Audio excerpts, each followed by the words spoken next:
다 같이 조용한 기도 드리심으로 사순절 넷째 주일 주일 예배를 시작하겠습니다. 여호와는 그를 경외하는 자 곧 그 인자하심을 바라는 자를 살피사 그들의 영혼을 사망에서 건지시며 그들이 굶주릴 때에 그들을 살리시는도다. 우리 영혼이 여호와를 바라며 그는 우리의 도움과 방패시로다. 우리 마음이 그를 즐거워하며 우리가 그의 성호를 의지하였기 때문이로다. 여호와여, 우리가 주께 바라는 대로 주의 인자하심을 우리에게 베푸소서. 아멘. 다 함께 경배 찬양 35장 찬송 부르시겠습니다.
사도신경으로 신앙 고백하시겠습니다. 전능하사 천지를 만드신 하나님 아버지를 내가 믿사오며 그 외아들 우리 주 예수 그리스도를 믿사오니 이는 성령으로 잉태하사 동정녀 마리아에게 나시고 본디오 빌라도에게 고난을 받으사 십자가에 못 박혀 죽으시고 장사한 지 사흘 만에 죽은 자 가운데서 다시 살아나시며 하늘에 오르사 전능하신 하나님 우편에 앉아 계시다가 저리로서 산자와 죽은 자를 심판하러 오시리라. 성령을 믿사오며 거룩한 공예와 성도가 서로 교통하는 것과 죄를 사하여 주시는 것과 몸이 다시 사는 것과 영원히 사는 것을 믿사옵나이다. 아멘. 다 함께 찬송 70장 찬송 부르시겠습니다.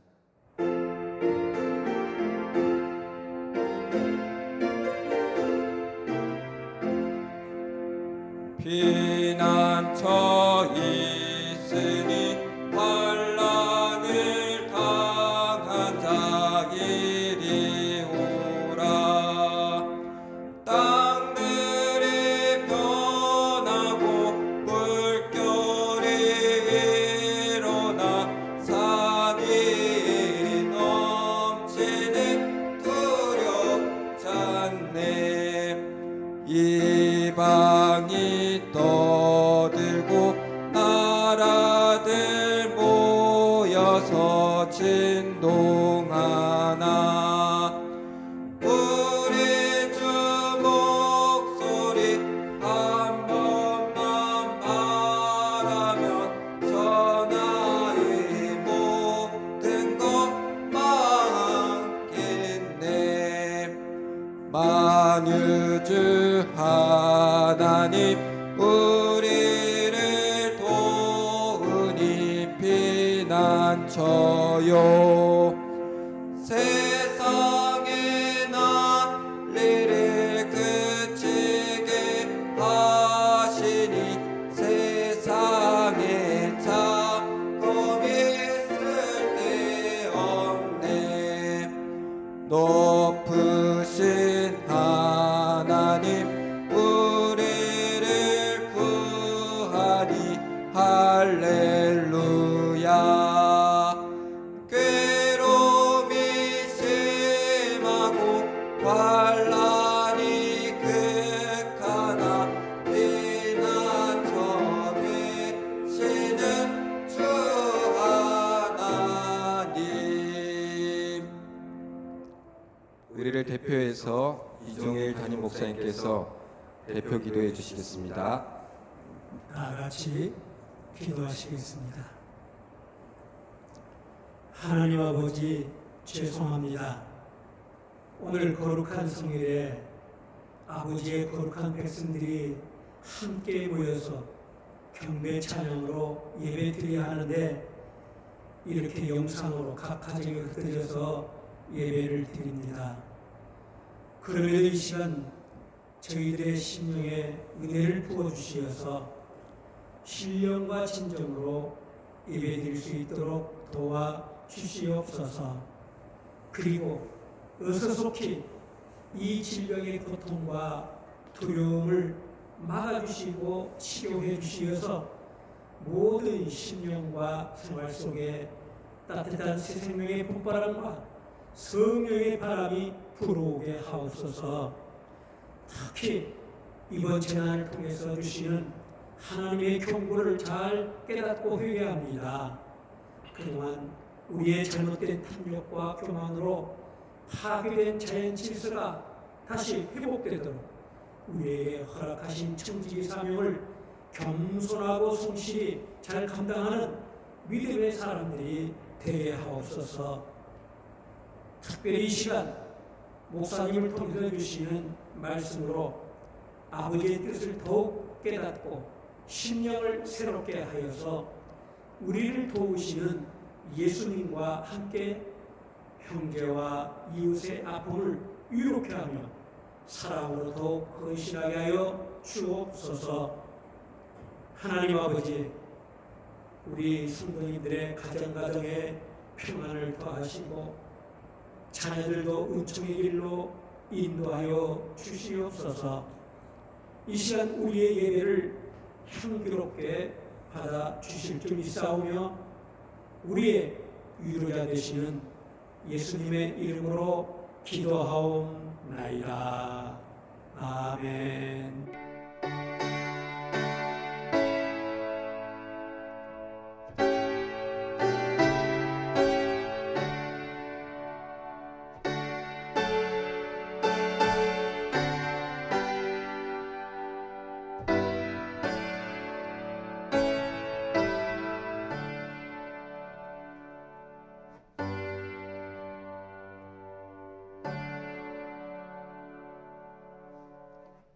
오늘 우리에게 주신 하나님의 말씀은 마태복음 1장 21절, 3장 13절부터 17절입니다.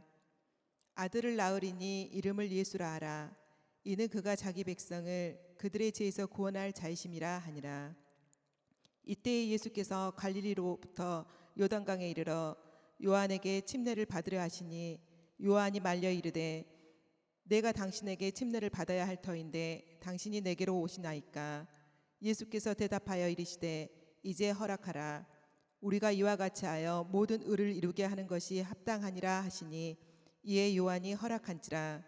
예수께서 침례를 받으시고 곧 물 위에서 올라오실새 하늘이 열리고 하나님의 성령이 비둘기같이 내려 자기 위에 임하심을 보시더니 하늘로부터 소리가 있어 말씀하시되 이는 내 사랑하는 아들이요 내 기뻐하는 자니라 하시니라.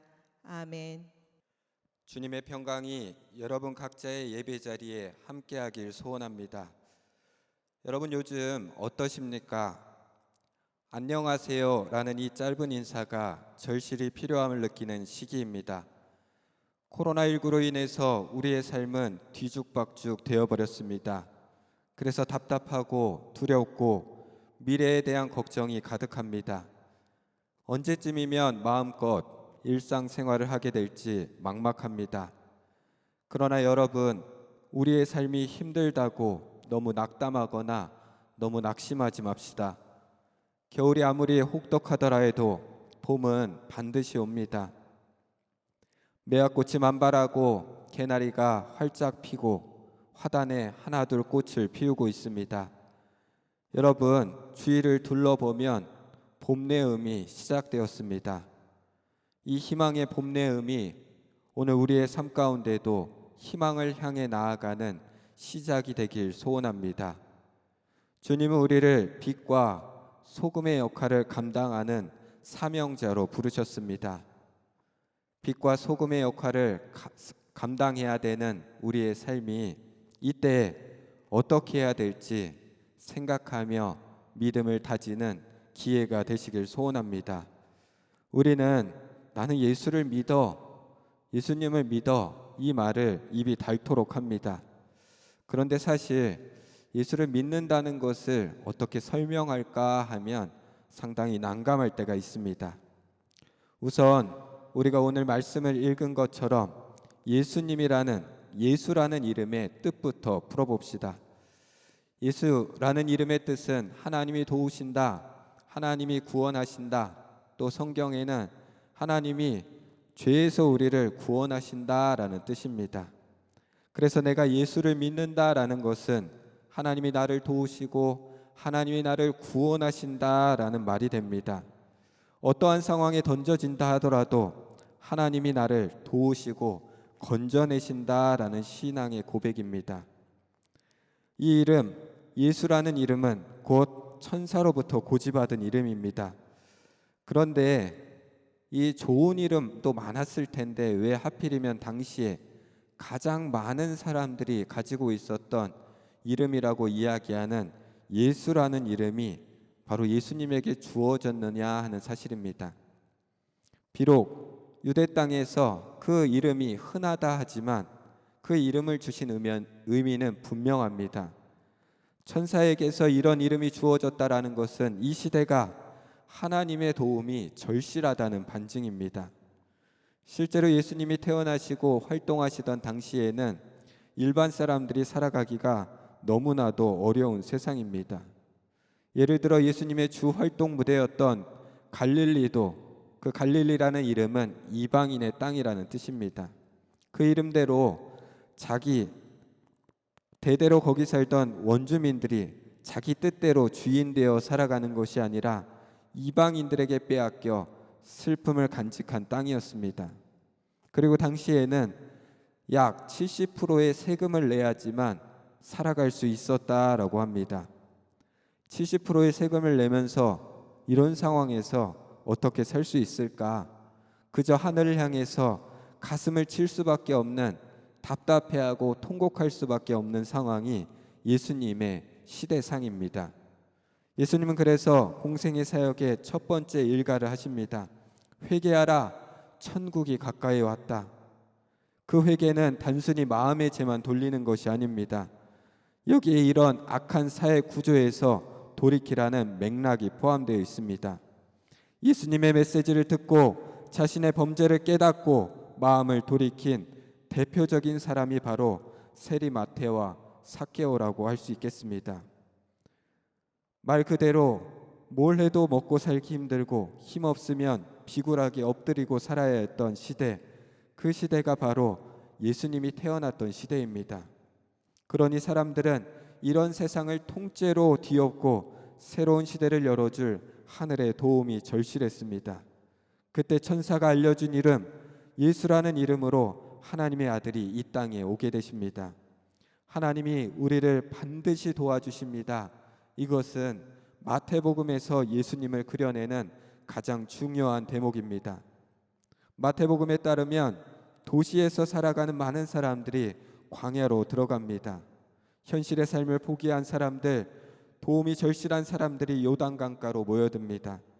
예수님이 그 사람들 한가운데로 들어가 그들과 함께 광야로 걸어가십니다. 복음서 말씀을 보면 요단강 앞에 도착했을 때 그곳에 요한이 회개의 세례를 주고 있었고, 예수님이 요한 앞에 서자 요한은 당황했다라고 오늘 본문 읽은 말씀에 그렇게 표현하고 있습니다. 감히 그분에게 세례를 줄 수 없다라는 것을 요한은 알았던 겁니다. 스스로 급이 다르다는 것을 알고 예수님을 말리며 이렇게 이야기합니다. 내가 당신에게서 세례를 받아야 할 터인데 당신이 내게로 오시나이까라고 이야기합니다. 여러분, 요한이 말리는 이유를 한 번 더 생각해 보길 바랍니다.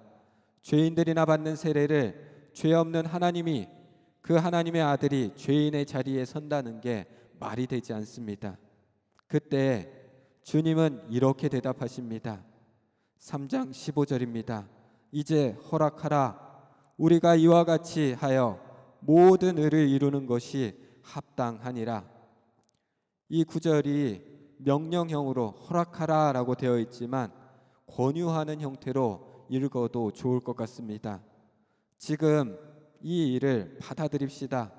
우리가 이와 같이 해서 하나님의 모든 의를 이루는 것이 옳습니다 라고 그렇게 읽어도 의미가 됩니다. 그제야 요한은 예수님께 세례를 줍니다. 지금 이 일을 받아들입시다. 이렇게 해서 우리가 하나님의 의를 이루는 것이 옳습니다. 오늘 우리의 어려운 현실 앞에서 이 예수님의 대답과 그 선언을 우리가 생각하며 살아가시길 부탁합니다. 예수님은 해라, 하지 마라 라고 이야기하지 않습니다. 함께 받아들이자, 함께 허락하자라고 그렇게 이야기합니다. 우리 밖에서 정하신 일을 함께 허락하자라고 권유합니다. 겉으로 보아서 주도권이 당신에게 있지 않다라는 것을 보여줍니다. 대신 자신이 고집하는 뜻이 아니라 우리 밖에서 우리를 움직이고 있는 그 뜻을 따르자고 요한에게 권유합니다. 오늘 우리가 들어야 할 그런 메시지가 바로 예수님의 메시지가 아닌가 생각해 봅니다. 오늘 우리 같으면 이 예수님의 삶의 태도를 어떻게 받아들이겠습니까? 우리는 늘 자기 주장을 가지고 살아갑니다. 내가 생각한 계획이 조금이라도 흐트러지면 그것 때문에 자존심 상하고 세상이 무너진 것처럼 살아가려고 합니다. 나는 거룩하고 깨끗하게 빛나기를 바라는 게 우리의 생각입니다. 그런데 주님의 모습은 어떻습니까? 전혀 다른 모습을 보여주십니다. 그분은 스스로를 낮추시고 밖에서 있었던 그런 정하신 일들에 대해서 허락하자라고 겸손하게 이야기하십니다. 대도시에서 낙오한 사람들, 고향을 떠난 사람들, 떠돌이가 되어서 삶을 포기한 사람들, 그래서 광야에 나가서 요단강가로 모인 사람들, 그 사람들의 대열에 예수님은 합류하십니다. 요한이 그렇게 하면 안 된다고 해서 말렸지만 주님은 너무나 당연한 일로 그 일을 받아들이십니다.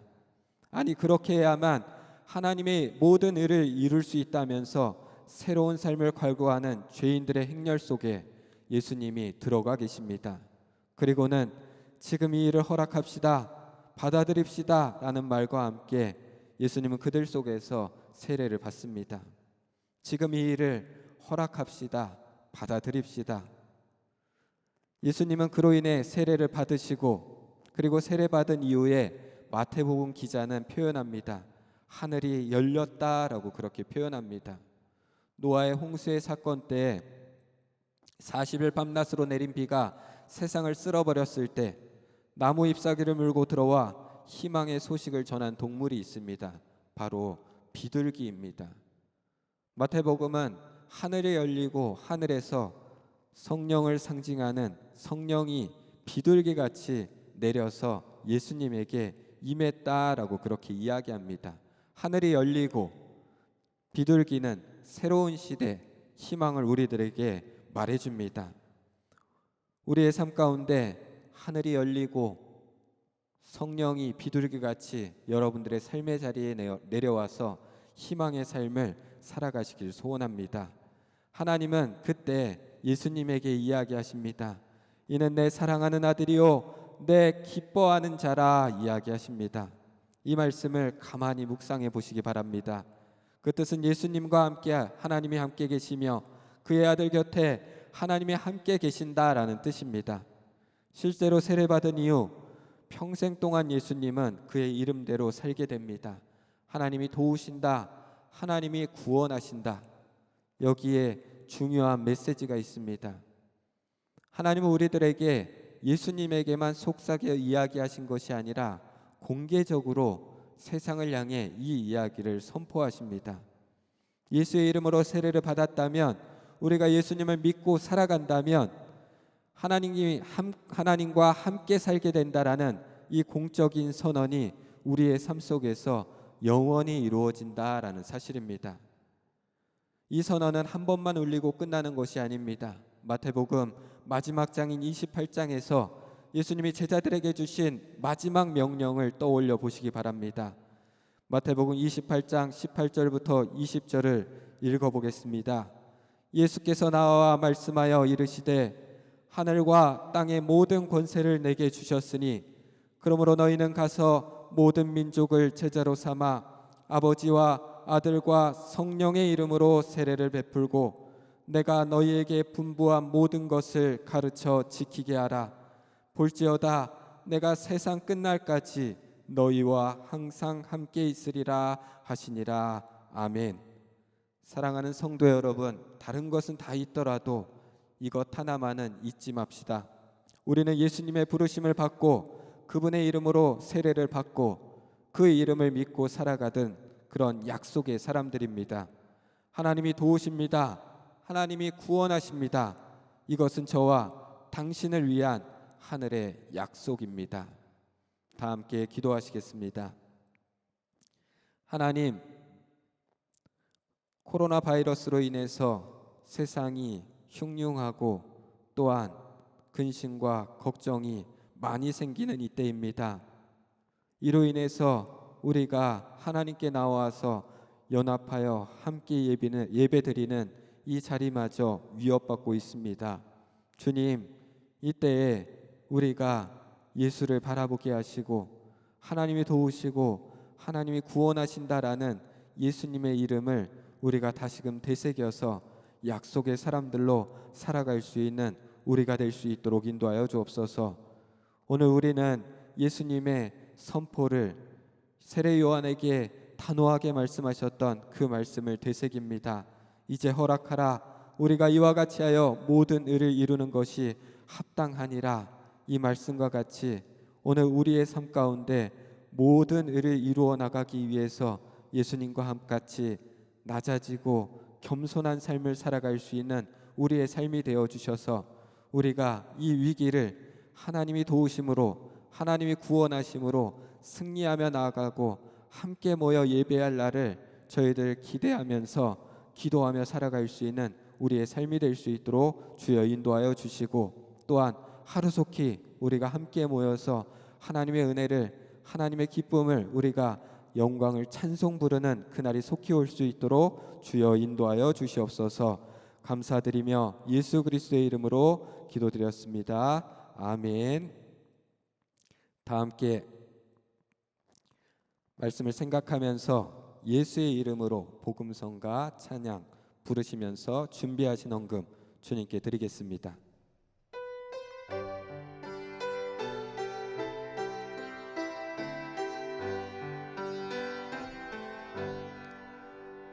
예수의 이름으로 나는 일어서리라.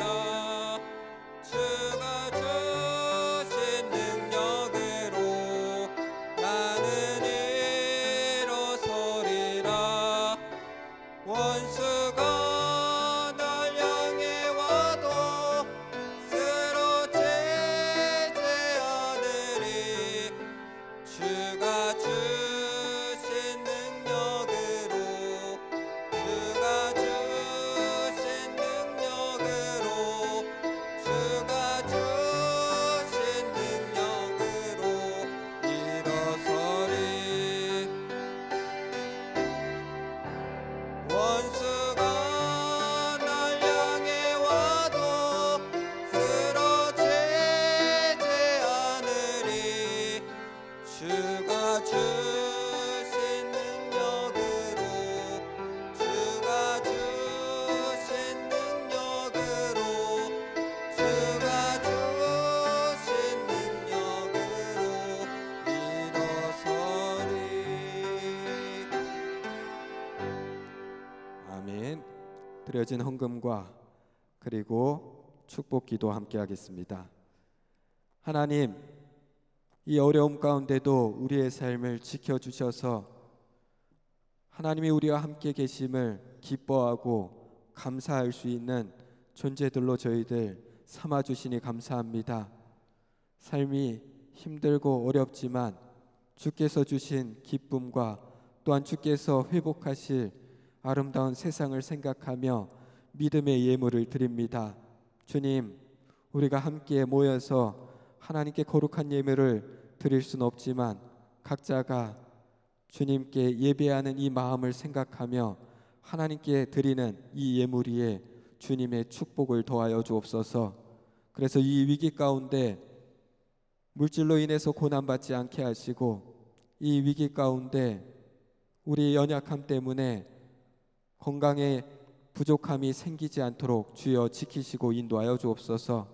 그래서 하나님을 돌아볼 때 그 하나님께서 나를 구원하셨다라는 그 감격과 기쁨으로 저희들 더욱더 하나님께 우리의 시간과 우리의 물질과 마음을 드릴 수 있도록 주여 인도하여 주옵소서. 이제는 우리 주 예수 그리스도의 은혜와 하나님 아버지의 사랑하심과 성령님의 인도하심과 우리 위에 임하심이 오늘 예수의 이름으로 다시금 하나님이 도우시고 하나님이 구원하신다라는 믿음을 가지고 겸손하게 세상을 향해서 나아가는 우리 온 교회 성도들 머리 위에, 그리고 이 땅에 전염병으로 인해서 고난받고 있는 모든 사람들 위해 이제로부터 영원까지 함께 하시기를 간절히 축원하옵나이다. 아멘.